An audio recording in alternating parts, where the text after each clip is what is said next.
going to share my screen. Oh, wait a minute. I have to do this first. Slideshow. Start.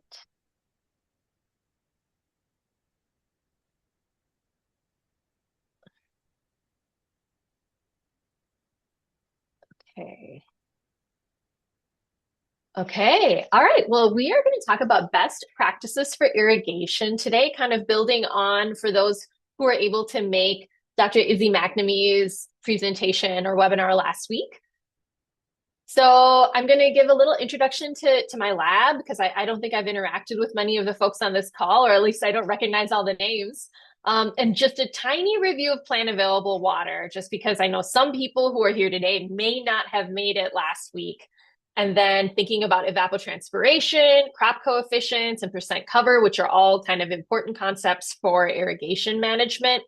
And then sharing information about a tool we do have in Wisconsin, which is called the Wisconsin Irrigation Scheduling Program, or WISP.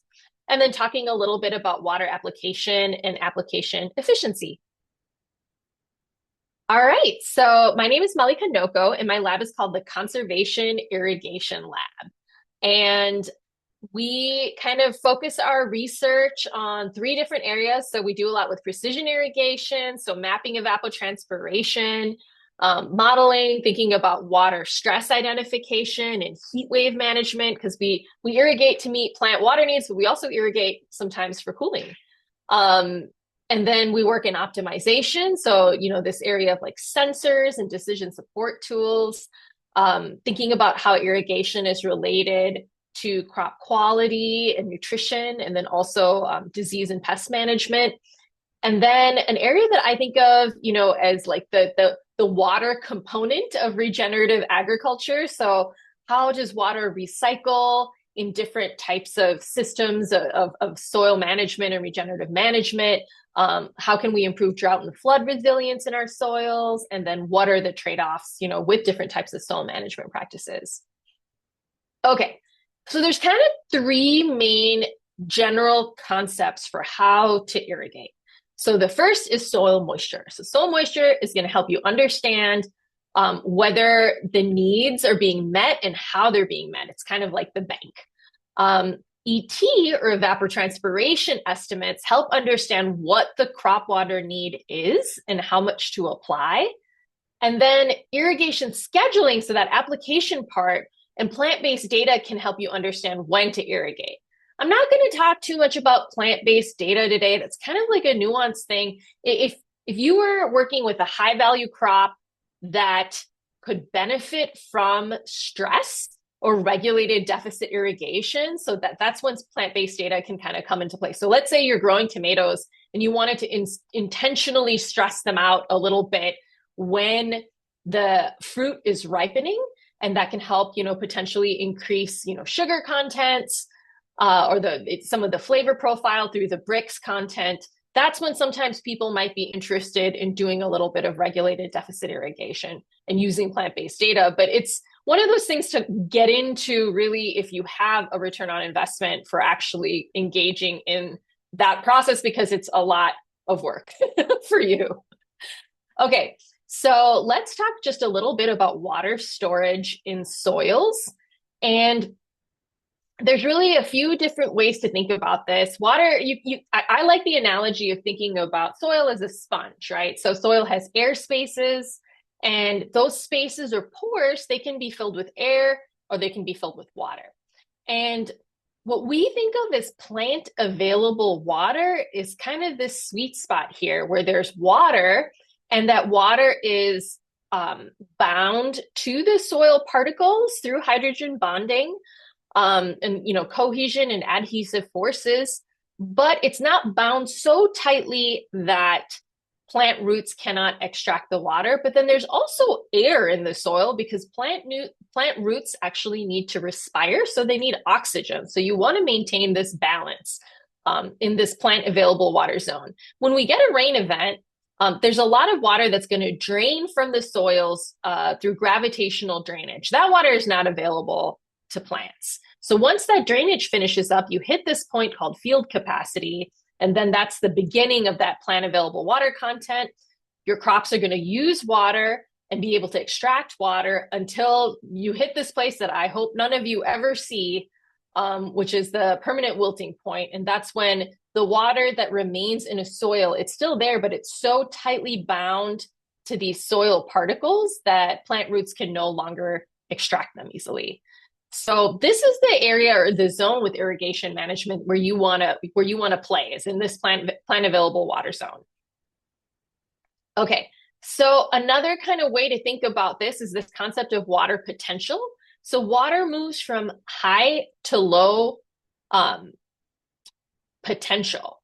So it's a little bit weird because it's like this negative concept. So potential is negative pressure or suction, and it moves, from this less negative soil, which we usually use in like scientific studies, we use kilopascals for this, or pascals as a unit, but I changed it to PSI because I felt like that might be more relatable for folks.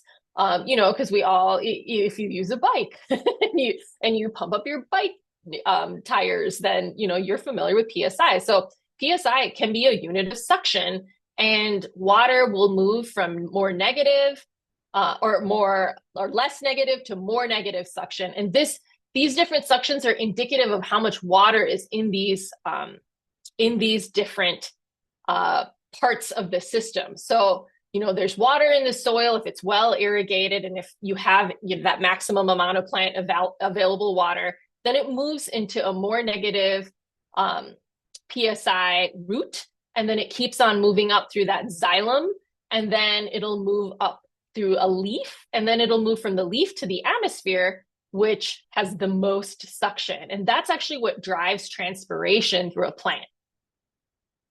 So water storage in soils is also texture dependent. And this is a lot of what Izzy covered last week too, for those who made it, in that the field capacity of your soil is going to be dependent on what type of a soil you have. So if you have a sandy soil or, a loamy sand, it's not going to actually hold as much water as a finer textured soil. And most people know this intuitively, but this concept is related to, the texture of your soil. Plant available water is. All right. And then the other kind of interesting soil concept that's important to think about for irrigation specifically is infiltration. So when you apply irrigation to a soil, you want to think about how that soil is going to receive the water. So a sandy loam soil can actually receive irrigation and actually infiltrate the water from an irrigation much more quickly than a clay loam soil could. So you want to actually time your irrigation event to the type of soil that you have. So you don't want a high rate irrigation event on a finer textured soil, because then you're actually just going to have runoff and you're going to decrease the efficiency of your irrigation. And this is just showing you the differences in infiltration rates across soil. So it spans orders of magnitude, right? So at one end, we have inches per hour, and look at the sand, or, loamy sand can really infiltrate a lot of water. Whereas on the other end, when you start to get to these clay loams, you're in inches per day in how much it can infiltrate. So if you are going to irrigate across a variety of textures of soils, this is very important to consider. Infiltration also depends on soil moisture. So a moist soil is not going to infiltrate as much as a soil that's drier. And this should be a little intuitive if you just think about a moist soil having less of those open oxygen spaces and more of the space filled with water. Okay, so why do we irrigate? We irrigate to kind of meet and deal with this transpiration and photosynthesis compromise. Sorry, this is a little fuzzy. I have on my to-do list to draw this at some point, to remake this, which is from a textbook. But in order for your crops to do photosynthesis and capture this carbon dioxide, which is eventually going to go into the tissues and increase your yields, there is this gradient, as I mentioned, where this part of the leaf, which is called the stomata or stomate, some people refer to it as, or here it says stoma, It opens up in order to have the carbon dioxide enter, but because of that gradient between the leaf moisture and the atmospheric moisture, there's going to be a loss of water, and that loss of water is transpiration. So we have a direct relationship between transpiration and carbon carbon accumulation in the leaves and photosynthesis. So, and that's it, and that's how you should think of your yields. So that's why it's very important to make sure that plants have enough water to transpire freely so they can also photosynthesize freely. Okay, so there's a few different ways and flavors of evapotranspiration that you might encounter if you start, for example, like looking up what would the evapotranspiration be for a particular crop. And there's ways of thinking about evapotranspiration that just factor in the demand of the environment, and there are ways that also are factoring in the plant response. So if we only consider the evaporative demand of the environment, we would call that potential evapotranspiration or potential ET. That's what we call it in the research world. In the irrigation scheduling world, there's an index that we call reference ET or reference evapotranspiration. Both of these can be calculated from meteorological data. So you don't actually take a plant measurement to calculate these things. And here in Wisconsin, we have something called WiscoNet, which is a network of meteorological stations across the state. And you can get this reference ET data.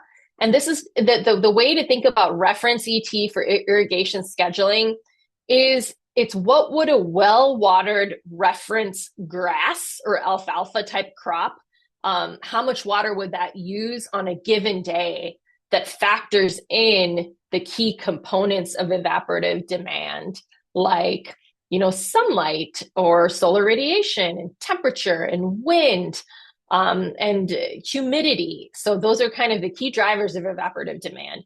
But then we have these ways of actually quantifying and thinking about the plant response, and that's actual evapotranspiration.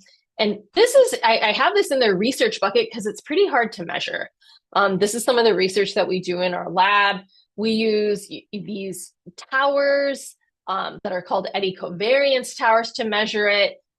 People can use weighing lysimeters, which are these giant scales installed in the field to measure it. People use satellites to measure it or drones to measure it. And there are some satellite products now that are estimating actual ET that are out there. So this is becoming something that you see more and more.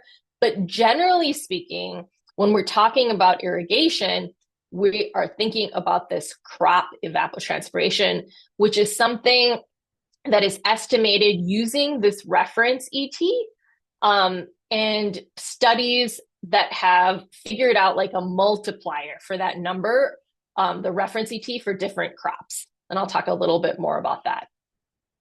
Okay, so this is again just talking a little bit about evapotranspiration and considering these drivers and the parts of it. So you've got, humidity and temperature are key drivers of evapotranspiration. Same thing with this sunlight. The actual ET is going to depend on how much soil water is available. Another way of thinking of the drivers, but just now more relative to one another, when you have high ET, when there's low humidity, so when it's dry, when it's very sunny outside, temperatures are high and winds are high. And then evapotranspiration is lower, if wind speed is low, temperatures are low, humidity is high, and sunshine is low.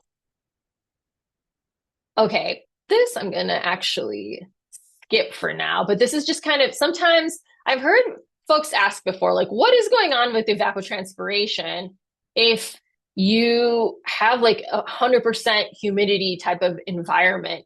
Then there's actually no pump for ET because the atmosphere is near 100% humidity, and there's not like that pump for the water to actually leave the leaf necessarily. So you'd actually have low ET. That's kind of what this is telling you. All right. when we think of why we irrigate, we think about maximizing yield with this crop water productivity. So when you add water, you're meeting that transpiration need enough so a plant can do photosynthesis and potentially increase yields. But there is this point of diminishing returns where you keep adding water, but you might not have the yield gain. We call this the crop water production function. So crop water productivity, or that production function, is going to be specific to a particular crop and specific to a particular site. So this is where your job is kind of tricky, in that it's not a one size fits all situation, which I'm sure many of the folks here are aware of. Okay, so this is that potential crop evapotranspiration. And like I mentioned, if you want to do irrigation scheduling, the way that we often do it is calculating this ETC, or crop evapotranspiration.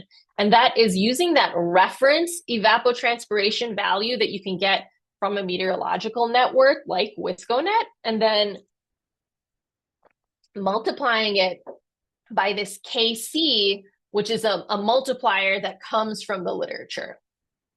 And so I have a deficit here because depending on the type of crop you're growing, you could potentially choose to go a little lower and initiate a deficit. Okay, so what is irrigation scheduling? It's using this idea of irrigation timing, and then also this idea of how much to put. So when to irrigate and how much to irrigate, combining those into a schedule. And also balancing your inputs and your outputs. So inputs are rainfall and irrigation, and outputs are evaporation and crop use. So evaporation and transpiration are your outputs. Okay, I have this in here. I don't know if there are fans of The Office. I am a fan of The Office, and I have what is an irrigation scheduling? And that is not using your intuitive knowledge and your common sense and your expert knowledge of the crops that you're planting in your site and your soils. So I'm going to share this irrigation tool with you, but if people remember this episode, it's when they use a GPS system, and the GPS system tells Michael Scott to drive right into a lake, and he does it. So I don't want us to drive into a lake. So if the irrigation scheduling program that you use, or if you decide to use an irrigation scheduling program, and it tells you to do something that just doesn't make a lot of sense to you, don't do it. You are the expert of your farm or your system. So definitely it's going to be pulling data from sources, but you will know your soil better than the system knows your soil.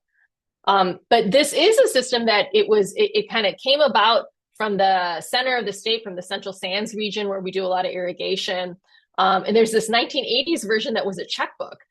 I am bringing this up because you could use a checkbook still, right? Like if you wanted to really think about this deeply, a checkbook method is not a bad way to be. I know a lot of growers that still just use an Excel spreadsheet to do their irrigation scheduling, and there's nothing wrong with that. It kind of will force you to think about all of the inputs and outputs the same way you would balance a checkbook, but we do have this program that would do it for you, and actually, calculate or figure out how much, what would the evapotranspiration be? What would the rain be? What would the irrigation be? How much moisture is in the soil? What's the cover of the crop? And then it would adjust it based the ET for the cover. And then we have this concept called allowable depletion, or how much of the soil moisture profile are you willing to let it deplete before you irrigate? Okay, so I know that this is a vegetable focused group, and there are some values within the irrigation scheduling program for a variety of vegetables. So depending on what you're growing, you could potentially think about and try WISP for it. And so you'd want to consider a few things here. Is what the management depth is for irrigation. So what's the effective rooting depth of the crop? If you're going to use soil moisture sensors, where would you put them? That's what this table is telling you. So oftentimes with an irrigation scheduling program, it's really wonderful to try to use a soil moisture sensor. Whenever I say that, people are like, which one should we use? And I'm kind of sensor agnostic. I think that they all have their quirks. And the big suggestion I have for you, if you decide to use soil moisture sensors, is to just watch the sensors for a while and to focus on the way in which they're varying with irrigation and dry down, as opposed to the absolute value of the number that the sensor is telling you. Okay, so this is how the Wisconsin Irrigation Scheduling Program works. So it tracks the soil water balance and evapotranspiration in this managed root zone. So it tracks your inputs and your outputs. So it tracks the irrigation applied, the precipitation that is received, and then it calculates ET. So it calculates that actual crop evapotranspiration, and it calculates that using a potential ET estimate, so that evaporative demand, and a crop coefficient. And then it has this like managed root zone depth component, which is what is the effective root zone? So this is a potato. So potatoes have kind of, in the grand scheme of things, a shallower effective root zone depth, but that's what you're managing your soil water balance in. And then there is this drainage calculation too, of how much water would be lost to drainage if we have those larger rain events come through in the summer that we see in Wisconsin. Some additional inputs that you may want to consider that influence the soil water balance is that field capacity. So with the soil available, the available water in the soil, like how field capacity is when all the gravitational drainage has ceased and all the water that's available is available for plants, except the water that's really tightly bound to the soil at permanent wilting point. And then you'll do a target allowable depletion. So like how much are you going to let the soil deplete of water before you want to initiate irrigation? If you don't know, I think a lot of people do 50%. 50% for a lot of different crops is when you start to see some potential water stress. And if you think about the water stress, it starts to become a little bit harder for the roots to extract water. And then that permanent wilting point. But if you have a target allowable depletion of 50%, you're not going to see the wilting point. Okay, so this is another way to just look at that soil moisture bank here with the saturation. You've got loss of gravitational water. That's going to be drainage. And then you hit field capacity, and then you assign a target allowable depletion. This is not 50%. This is even less than that. You'd only go that high if you were in just like a pure sandy kind of a soil. And, you'd think about that. Oh, excuse me. I actually looked at this wrong just now.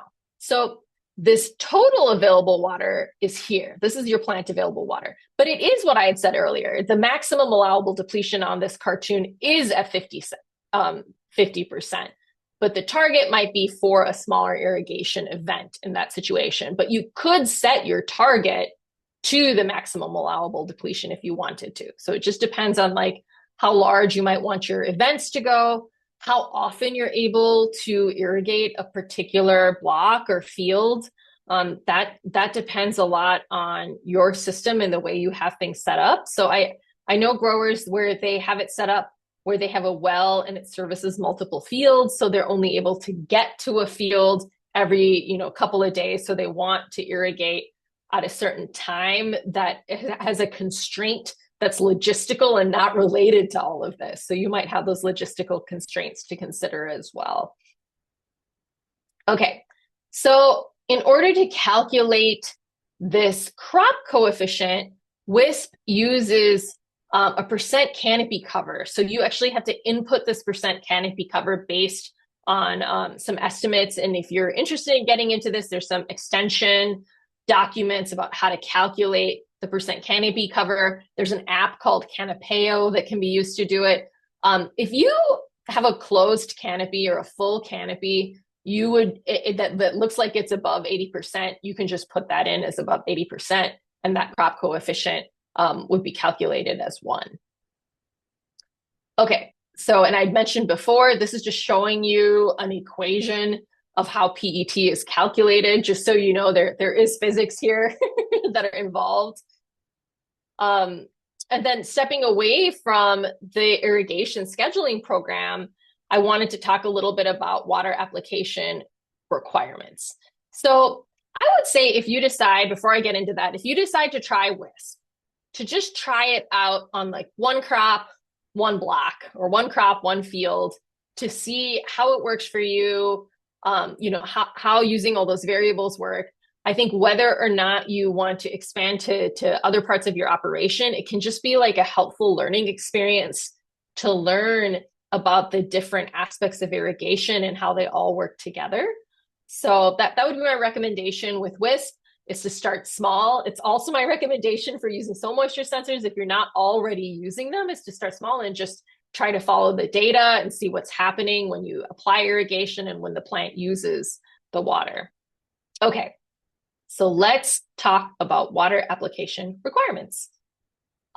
So in order to think about water application requirements, it's really important to think about irrigation efficiency. So irrigation efficiency is the part of the water that's used beneficially divided by the total amount of water that you apply. And so let me see, is there something happening in thank you. The WISP website has been placed in the chat for those who are interested. So beneficial plant water use is transpiration, which we talked about. That's what's going to go directly to help your yields because of that relationship between transpiration and photosynthesis. But water can also be used to water in, nutrients, amendments, different pest and weed inputs. Sometimes people use irrigation for frost protection. Sometimes people are using irrigation to actually cool down the canopy. So these are all considered beneficial plant water uses. But then you have system inefficiencies. You can have leaks from various parts of your system, depending on how you have it set up. You can have operational losses or accidentally overrun your irrigation. Soil evaporation is kind of considered an inefficiency in the system, depending on what type of irrigation you're using. So like different irrigation systems are developed to try to minimize soil evaporation. We don't have as much of a concern for that in Wisconsin because we're generally like a temperate place. As some of the places, if you head out west where it's more arid, this evaporation concern becomes more and more important. Also just like pipe flushing, screen cleaning, like filter maintenance, just unavoidable maintenance issues. Sometimes people use chemical injection to just clean pipes and hoses in their systems. So there's just some inefficiencies in your system. So why would you increase the efficiency of your irrigation? Just the cost of water and energy. Water for most of us is not cost prohibitive, but energy can be a consideration for irrigation in Wisconsin. There are places, again, where water itself can be cost prohibitive, but that is not where we are. I think major costs of irrigation in Wisconsin are associated with energy, especially if you're using groundwater and you're pumping. So you can potentially grow more acreage with the same water supply. You don't want to over irrigate because of disease management and plant health. And this is something that there's more and more and more research coming out. And it's one of those things where there wasn't a ton of research because it's such a collaborative area to work. Like when I do a research project with a plant pathologist, we both have to speak each other's languages, but we're seeing more and more of this. But if you think of everything you know about diseases, and I am guessing that many of you know way more about crop disease management than me, there is this environmental concern, and a lot of crop diseases really flourish in a moist environment. So that in and of itself is a reason not to over irrigate. And of course, there is stewardship and compliance with environmental regulations. So we've been in a wet time in Wisconsin, but maybe some of you remember drier times when this stewardship component becomes more important to us. So irrigation efficiency is kind of more seasonal. So thinking about it over the whole irrigation season. And then application efficiency you can think of that as more event-based. So for a particular irrigation event, what is your application efficiency that you're going to have to think about and factor in. Okay. Okay. So depending on the type of system you have, there's different application efficiencies that are associated with it. So, we've got a drip system, a micro sprinkler system, and then center pivot or sprinkler. That center pivot, if you just think about the water being the far from the ground, that is going to reduce application efficiency, because you do have to think about, even though we are a temperate climate, we still have wind. So you can have wind and evaporative losses. Okay, here is an example calculation for thinking about that applied water. So what is the actual evapotranspiration, or how do you want to think about evapotranspiration for like a coming week or a coming few days, or a season? So here's an here would be applied water. This is just like a general vegetable crop in Wisconsin that I thought was like a reasonable number. So 10 inches over a growing season. Let's say your system has an application efficiency of 85% or 0.85. Then you actually should be applying 11.8 inches over this season if you want to meet the evaporative demand of your plant. So considering application efficiency actually makes you apply a little bit more than what you think the evapotranspiration should be. So here's another example. Let's say you're planning for 3 days and it's the middle of a Wisconsin summer, and we think that the expected daily evapotranspiration for your crop to meet the crop need is 0.15 inches over 3 days. And I can tell you that is a reasonable number. So then, because you have that 0.85 application efficiency, you would take 0.15 times 3, so 0.45, and then divide that by the 0.85 to accommodate that efficiency. So you apply 0.5, even though the water need would be 0.45. Okay, so there's again, this is kind of bringing that infiltration idea back, and thinking about how you would maximize, or you'd optimize your application rate for soils of different types of textures. So if you have a coarse sandy soil, there's some like maximum rates in inches per hour at various slopes, right? So if you actually have a slope and you have a fine textured soil, that's the slowest. That's the slowest right here, which makes sense, because that would be the most like intense loss to runoff situation that's pictured here. Whereas if you had a really flat site and the soil type was very coarse, then you could apply at a pretty high application rate, because the soil is going to infiltrate the water that you apply, and there's not going to be that runoff concern because you are at a flatter site. You can see, I think this is amazing. This is the source here is NRCS 1984. It's so old, but guess what? This hasn't changed. Like, there are some relationships in soil physics that are relationships in soil physics, and this is one of them. I do not need to update this graph. This is right. All right, so that's everything I have for all of you today, and we've got some time for questions. If you want to stay in touch with me, I've got my LinkedIn information right here. And yeah, I'd love to hear from you if you have any questions or comments or ideas. And here's my email address. And then my lab is irrigationlab.com, or the Conservation Irrigation Lab. Thanks. Awesome. Thank you. So if anyone has questions, that was a lot of information, a lot of good information. Either take yourself off mute and ask, or you can put it in the chat. I'm going to throw a poll up right now. Because the University of Wisconsin is a recipient of federal funding, we do have to report to the federal government and show that we are in compliance with our outreach activities. And so this is totally anonymous. It's just participant demographics. So I am going to pop that in, hopefully in a second here. It looks like maybe Kristen's got there we go. Kristen, do you have a question there? Oh yeah. There we go.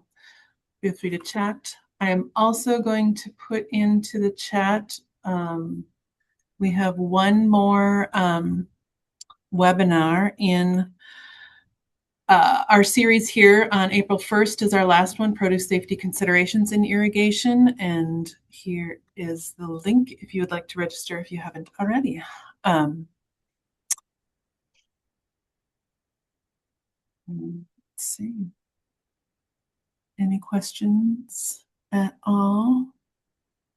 How often do you work with vegetable growers, Dr. Nocco? Yeah, so I haven't worked a lot with more smaller, diverse vegetable growers like this group, but I work pretty closely with the Potato Vegetable Growers Association in the Central Science. Like I did my PhD up there, so I did a lot of work with those folks.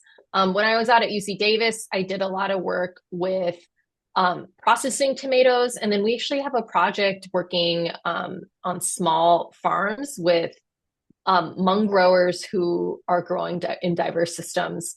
Mm-hmm. And to be very honest, it's kind of harder in some ways when you don't assume like a monoculture to estimate some of these different parts of the water budget. So that's some of the stuff that we're working through in that project that's really interesting to think about, is everything can be a little bit trickier when you have many different crops that are planted in a small area. Are there some specific crops that benefit most from irrigation that you really can see an uptick in the yield or the health of the plants that you've noticed? I'm sorry, can you say that one more time? The different kinds of crops that might benefit most from irrigation. Oh, yeah. I mean, potato is a crop that we got to irrigate in Wisconsin. Yeah, potato is an interesting case because it is really sensitive to water stress, and it's really, really sensitive to oxygen stress also. So that's why we grow it in coarse soils and we irrigate it. I think a lot of different crops like really require irrigation or benefit from maintaining, because I shouldn't say require irrigation, I should say maintaining water in that high plant available water content zone during the vegetative growth phase. So like, I think that's usually considered one of the most important times to make sure you're not putting a plant under water stress. When we think about water stress and drought and irrigation management during a drought, it's always like, is this plant in a ripening stage? And when a plant is in that stage where there's an actual fruit or a vegetable and it's ripening, that's when it can tolerate a little bit of water stress. I see there's a question in the chat. Do you have an example? Right into that, actually. Oh, what was that? I think my question leads right into it. The question is, do you have an example of when you would stop watering something? I think you called it crop water production function. Yeah. So I think a good example would be, I use my tomato example a lot. And it would be when you have a tomato fruit that is ripening and you wouldn't want to actually meet what would be the plant evaporative demand. That would be an example of when you might want to consider actually backing off. And that in a lot of tomato growers, that's standard practice at this point, is to do a little bit of deficit irrigation because it's not necessarily going to improve their yields. It could increase the chances of disease. And it actually could do something beneficial, which is increase the Brix content. Oh, don't go, Brooke. Brooke, do you have a question? I do have a question. I really struggled with watering last year. We were in a drought. I'm in Michigan, and we had a pretty intense drought on the west side of the state, and I ended up actually overwatering all of my things. It was my first season growing on my land, and so I was getting to know my soil and all of that. But specific to tomatoes, I did not get tomatoes last year, and it was like super heartbreaking. And so I'm really trying to prevent that happening this year, and I think it was because I was watering during that ripening stage. Would you cut water like all the way, or would you still give them, like, say I'm watering through drip 15 minutes every other day? Like, would you start like going like once a week watering with tomatoes? I'm just still trying to kind of figure Oh. out that like how often, like, do you let them dry out or do they If want your system allows you to do it, I wouldn't reduce the frequency. I would reduce the amount at each watering. That's like I mean, that's the way to baby the plant in the best way, kind of but a lot of people don't have the bandwidth to do that, right? So I'm doing an acre of veg. So it's like yeah, yeah, I almost yeah. like I can almost pay too much attention to my stuff, I feel like. And For sure. I'm like a helicopter mom when it comes to my plants. And so like, but I think I'm killing them with too much water. So Yeah.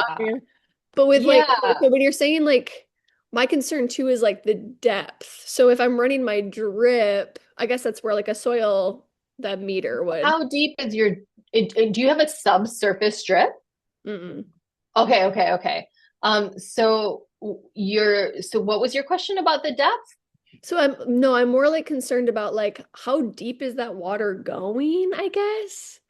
That's a good Because like when question. you talk about like, okay, do it for less time, like keep on like watering at the same Mhm. frequency, but for less time. I'm Yeah. just worried. I'm like, am I just like, if I water for 10 minutes, is that even doing anything? Is that So you actually don't have getting to, I mean, any? every system is going to be different. So this is going to require a little bit of math depending on like it, time is just a rate, or time is just time, but you need a rate. So you need to figure Right. out like how much water per minute or per 10 Well, I minute know what I'm period. putting down. I have 2 lines of drip on each bed, and I know that I just had an irrigation guy come out, and he was like, "You're putting down an inch of water an hour." Okay, an inch of water an hour. So then you know how many hours you'd put in. So like how many hours would you run it for? Oh, what last year? I don't even want to talk about it. It's so embarrassing. Oh, okay, okay. So we were just having that conversation earlier about like how much ET would there be in a day, right? And I know you're in Michigan and we're in Wisconsin, but some of the numbers that we were throwing out was like 0.15 inches, zero point 0.2 inches. Let's say you're south of us and in a different, a higher USDA zone, maybe you're at 0.2, 0.25 inches in the heat of the summer. So that means if your system will put 1 inch out in an hour, that inch should be good for 4 days, right? Okay. That's assuming 100% efficiency, like we talked about. So maybe you wouldn't assume 100% efficiency. You'd Right. assume like 85% efficiency. So maybe you'd put an inch out every 3 days or something like that. So Right. that's how you'd want to start to think about it. So is there a difference between, sorry, I'm like totally monopolizing the time here. I'm sorry. No, no But, worries. like, is there a difference between or any recommendations or guidance around like, okay, I know that most of my crops are going to need an inch to 2 inches of water a week.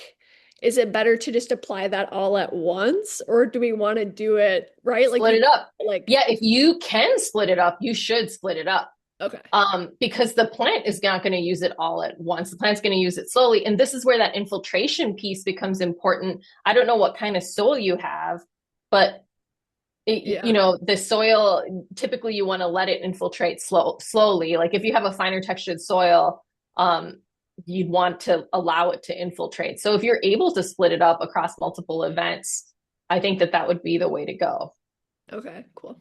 Thank you so Yeah. much. It's super helpful. Yeah, no worries. And actually, I will say that Michigan's extension is really good around this stuff too. Not to say another state's extension, but it is. They are great. um, Yeah. I see Jordan has a question here that says, WISP ET, is it reference ET or crop specific ET? Great question, Jordan. So the way that WISP calculates ET is it is a crop. You would choose and put in information about what crop you're growing. So it'll take that reference ET and then it'll take information that you've put in about a crop, like, what is the rooting depth? What is the crop cover, and make it crop specific for you. So, but that involves some work on the part of the user with WISP to like enter some of this information. Good question though.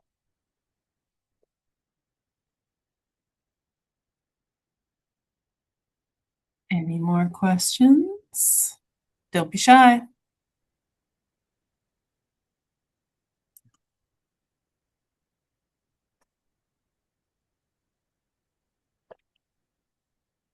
Well, All right.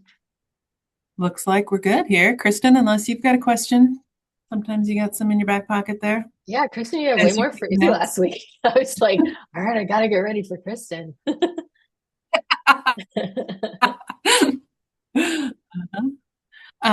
Well, we can wrap up here. I will be sending Okay. out a follow-up email, probably not until early next week. That'll include the recording. And if you will share your slides, I will include those as well, and any other resources that you might want to share. And then I also put a link to the feedback and evaluation form. We sure appreciate you filling that out. It's super quick. Just a few questions, and it'll help us with our programming. So next one up is going to be April 1st, and it's going to be looking at food safety considerations with irrigation, and it'll be at noon. Please sign up for it. It'll be a last one for the series, and yeah, we appreciate everyone joining us. Thank you so much, Mallika, and yeah, I hope everyone has a great rest of your day. Awesome. Thanks, everybody.